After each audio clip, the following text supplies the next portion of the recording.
Hello and welcome back to our Sydney Proactive studio. I'm Karen Tan.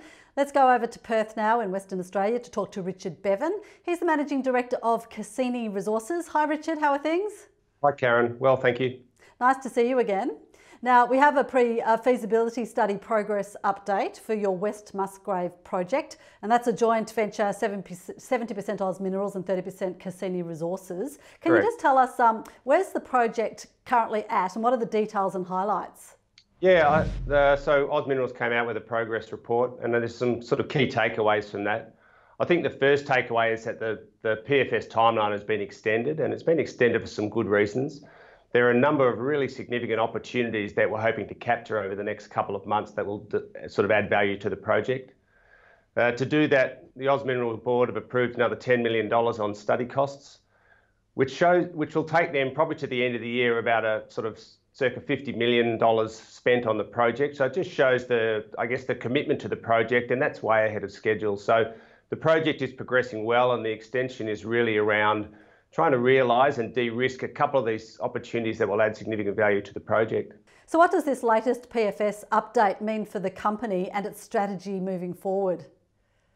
The update means we're still on track with the strategy. I think it's showing that the project is, it's a significant project. It's probably the only one of its type, definitely Australia and potentially globally, that's at development stage for these large nickel and copper sulfide projects. It's shown that the project has been significantly de-risked through this PFS, and a couple of great examples of that are around the resource. So since April, our last resource update, we've done another 50,000 infill drilling metres, and that'll allow us to deliver potentially a ore reserve at the PFS, but also keenly it will allow us to deliver a longer mine life at the PFS stage 2. So in the scoping study, it was 8 years, and we have always confidently believed it's a 20+ year mine life, and I think having the confidence in that resource will help us deliver that. And probably the other key part of this project that shows that it's being de-risked and sort of value added is the metallurgy. So we've done a lot of work around the metallurgy. As you would expect with a company of Oz's size and stature, they're doing this pre-feasibility study to operate and run this mine. The metallurgy, we've had excellent improvements in recoveries. We've now testing an alternative flow sheet called a bulk flow sheet.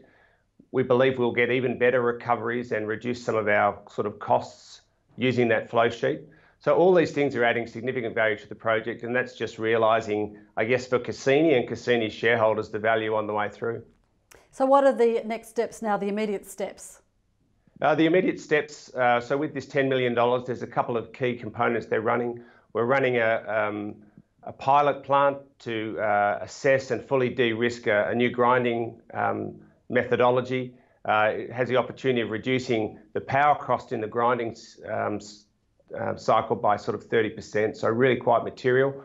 We're also running some final stages of the metallurgy just to fully de-risk that.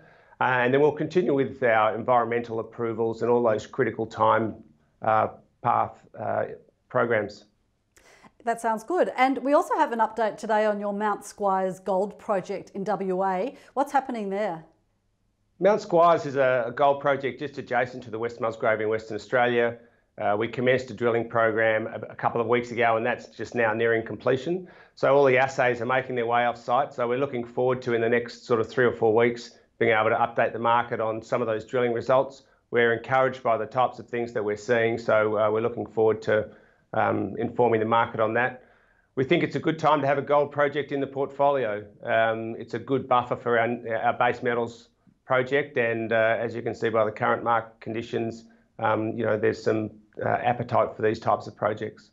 Good update, very comprehensive there. Thanks so much for your time, Richard, and we look forward to keeping up with you and following the progress of both those projects. Great. Thanks, Karen. Thank you. That's Richard Bevan from Cassini Resources.